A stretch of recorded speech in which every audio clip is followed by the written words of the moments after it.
John Deere just crossed a line, and America's farmers are absolutely furious. What started as quiet frustration in barns and repair shops has erupted into full-blown outrage across the heartland. It's not just about tractors anymore. It's about control, survival, and a multi-billion-dollar company threatening the very people who keep this country fed. The same hardworking men and women who rise before the sun to work the fields are now being told they can't fix the machines they own. And it's not a request. It's a threat. Over the past few months, tensions between John Deere and independent farmers have reached a boiling point. At the center of it all is one explosive issue: right to repair. Farmers have been demanding the ability to repair their own equipment without going through expensive, time-consuming, and tightly controlled dealer networks. But instead of loosening the grip, John Deere doubled down. They've locked critical software behind encrypted walls, threatened warranty voids, and, according to multiple farmers, even issued quiet legal notices warning against unauthorized tampering. That was the spark that lit the fire. In Iowa, a generational farmer says he was warned that any attempt to modify his software, even just to diagnose a faulty sensor, could be considered a violation of a license agreement. Imagine that. You buy a $500,000 machine, and then you're told you don't really own it. You just bought the right to use it under their rules. And the rules are changing fast. Across farming forums, social media, and rural town halls, farmers are now speaking out, many for the first time. Some are even calling for a full boycott of Deere products until the company backs down. But Deere isn't budging. In fact, they've taken it a step further. In recent statements, company representatives emphasized that any unauthorized repair could pose a risk to operator safety and machine integrity. That might sound like corporate caution, but to the farmers, it sounds like a veiled threat. One Nebraska corn farmer said bluntly, "They're trying to scare us into silence." But it's too late for that. What Deere didn't expect, however, was the unity. This isn't just a few rogue farmers going off the rails. This is turning into a nationwide pushback. Organizations like the American Farm Bureau Federation, once hesitant to confront corporate giants, have stepped in. Multiple states, including Colorado and New York, are now pushing for strong right-to-repair legislation aimed directly at Deere's software monopoly. And the momentum is only growing. In Minnesota, a group of farmers gathered outside a John Deere dealership holding signs that read, "We own it, let's fix it, and no more corporate chains." The protest was peaceful, but powerful. Their message was crystal clear. They're done playing by rules they never agreed to. And the media is picking it up. Coverage is spreading across national outlets, amplifying farmer voices and pressuring lawmakers to act. But perhaps the most dramatic turn of events came when leaked internal documents from Deere hinted at plans to further restrict access to diagnostic tools in 2026. That leak was the final straw for many. It wasn't just about repair anymore. It became about autonomy, about whether a farmer, on his own land, with his own money, could make his own decisions without corporate interference. And if that right disappears, what's next? Farmers are now organizing across state lines, creating repair co-ops, and even working with hacker groups to bypass software locks. That's right, tech-savvy farmers are reverse engineering their own equipment, risking lawsuits to take back control. One farmer in Kansas proudly showed off a working diagnostic tablet built from scratch, saying, "I'm not breaking the law, I'm breaking the chains." Meanwhile, Deere continues to spin a carefully crafted PR narrative. They claim they're protecting intellectual property, ensuring safety, and offering new repair options through certified partners. But to the farmers, it's just another way to centralize power and rake in profits at their expense. And now, they've had enough. The heartland is rising, and the company that once symbolized progress in American agriculture is now seen by many as the face of corporate overreach. And the outrage isn't stopping there. Farmers are starting to take their battle beyond just rallies and speeches. They're stepping into courtrooms, lobbying halls, and even the halls of Congress. Several lawsuits are already in motion, accusing John Deere of anti-competitive practices and monopolizing repair services. Legal experts are calling it a potential landmark case, one that could redefine ownership rights in the digital age. This isn't just about tractors anymore. It's about whether you truly own anything that comes with embedded software. Across the Midwest, the backlash is being compared to a modern-day populist movement. Independent repair shops, once sidelined by Deere's authorized-only policy, are being welcomed back into the fold by community-funded cooperatives. Farmers are pooling their resources to buy diagnostic tools, many of them secondhand or imported from overseas, to bypass Deere's software restrictions. These tools don't just save money, they restore dignity.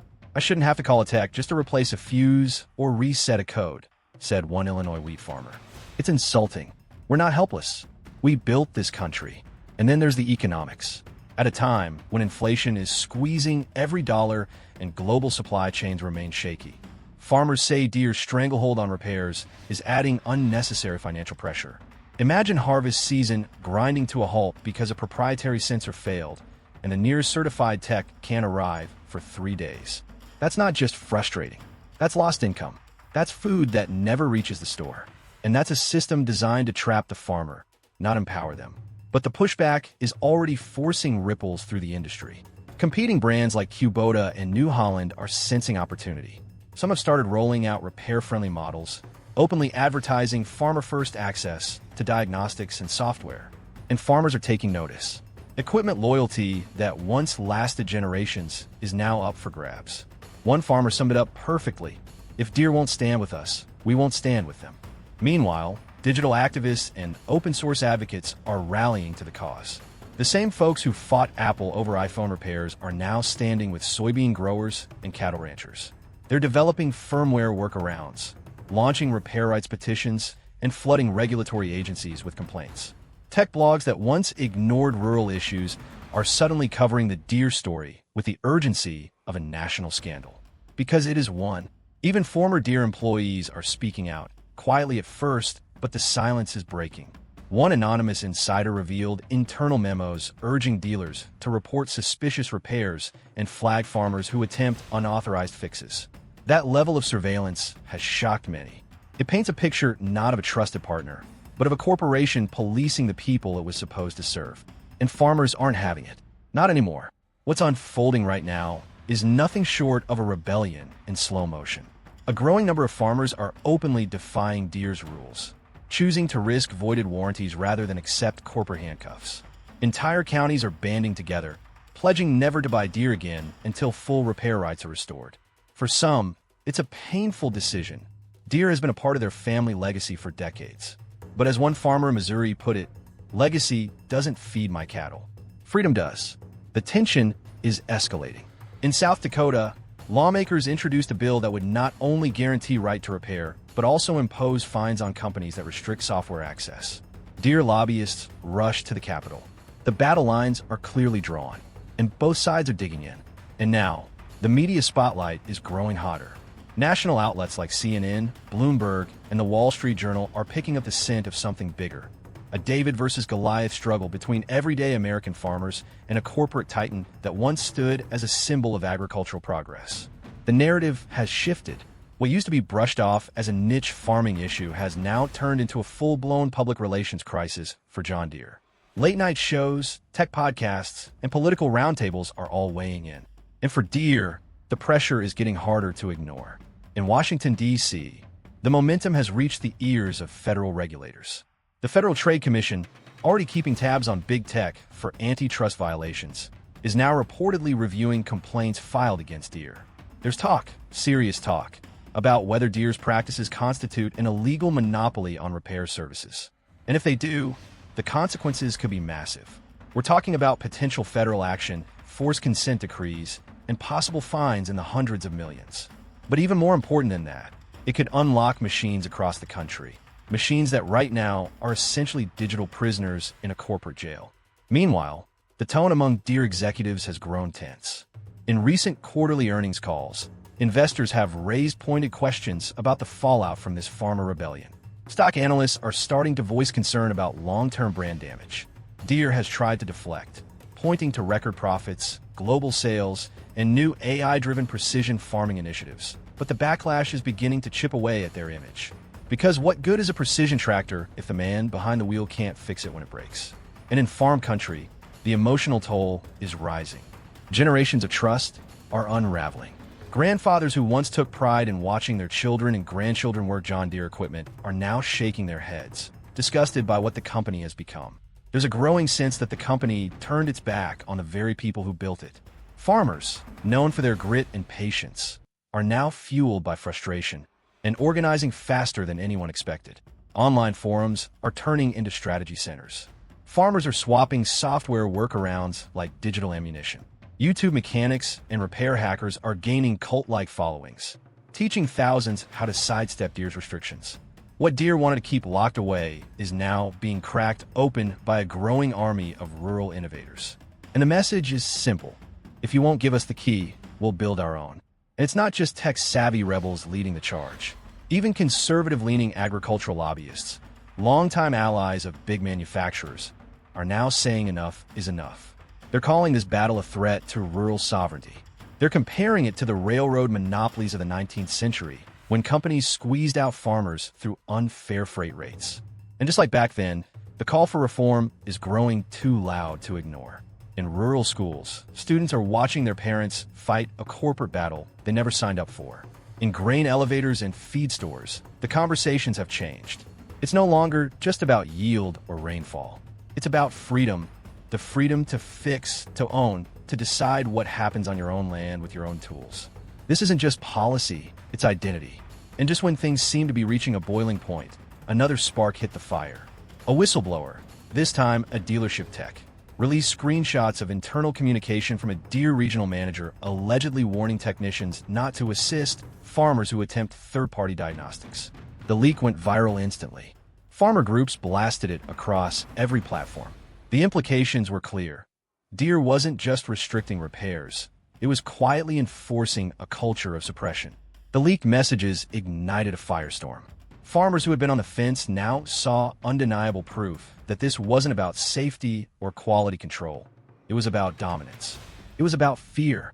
And for many, that was the final shove. Even Deere's loyal customers began to question their allegiance. One lifelong green and yellow supporter in Ohio said, "I defended them for years. But now I see it. This is control disguised as customer care." And Deere's silence on the leak only made it worse. No denial, no explanation, just corporate boilerplate responses about maintaining operational integrity. But the farmers weren't buying it. They saw what was happening, a billion-dollar company trying to keep its grip by quietly turning the screws. And now, even the dealers are feeling the heat.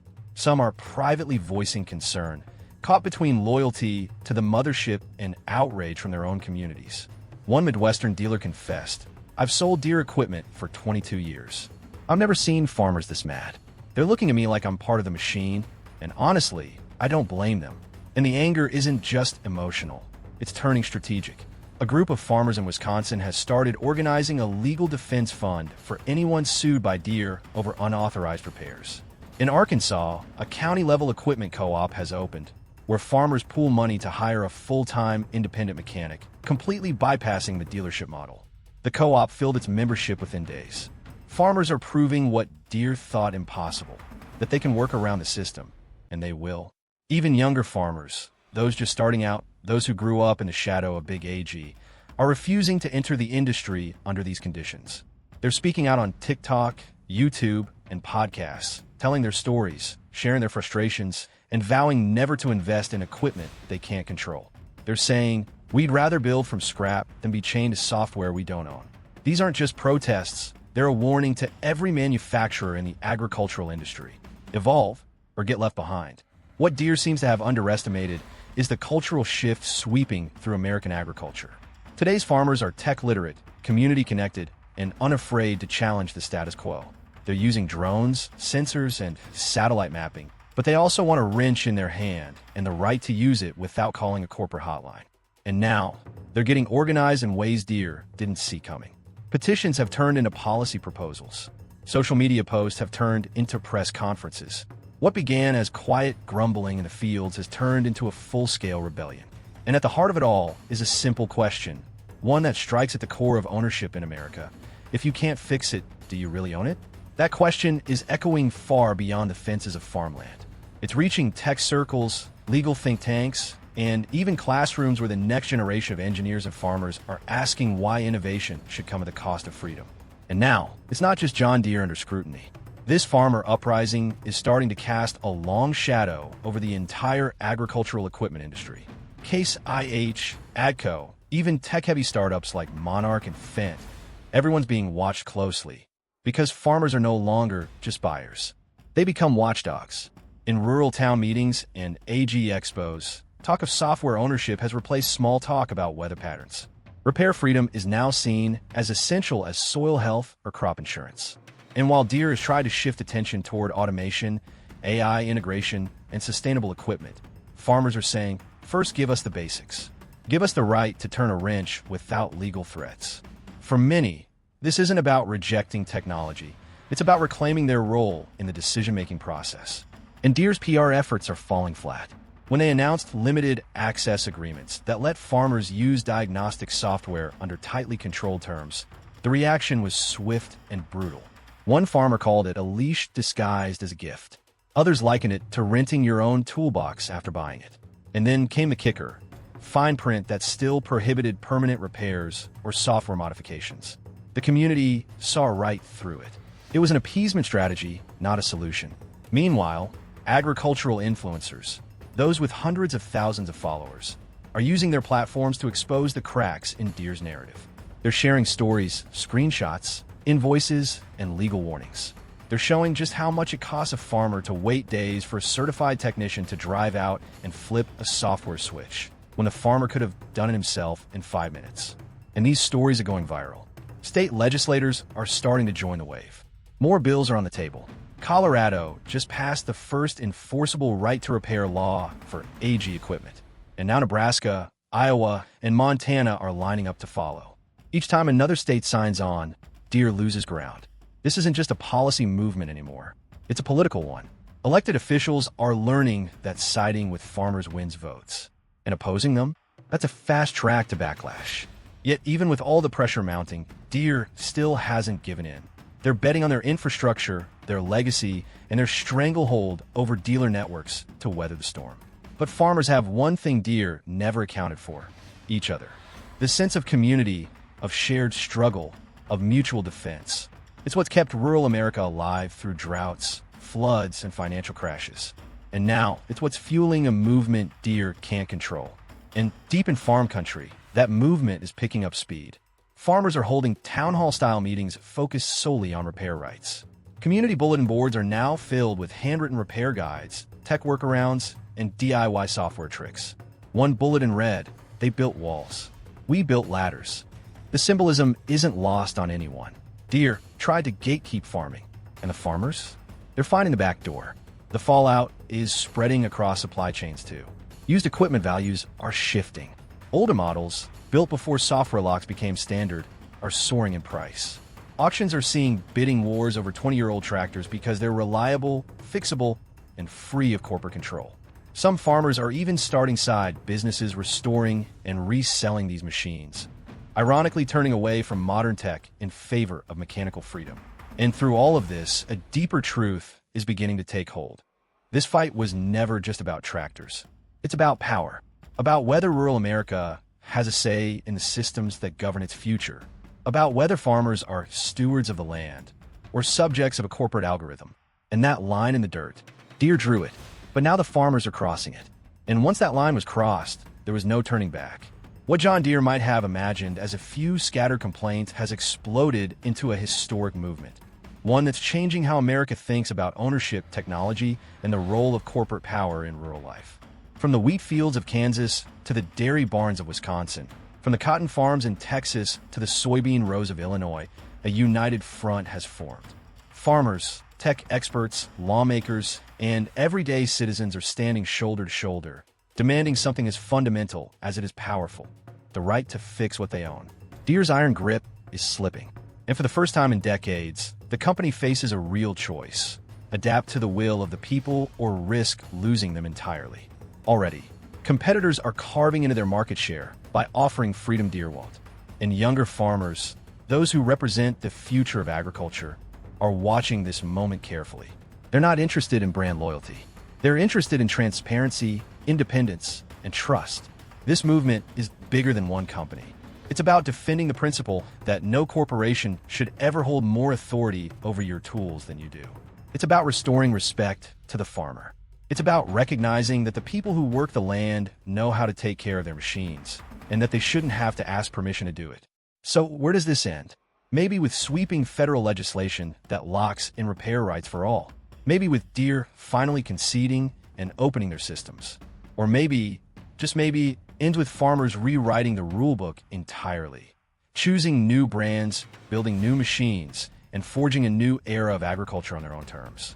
Because in the fields of America, the message is loud and clear.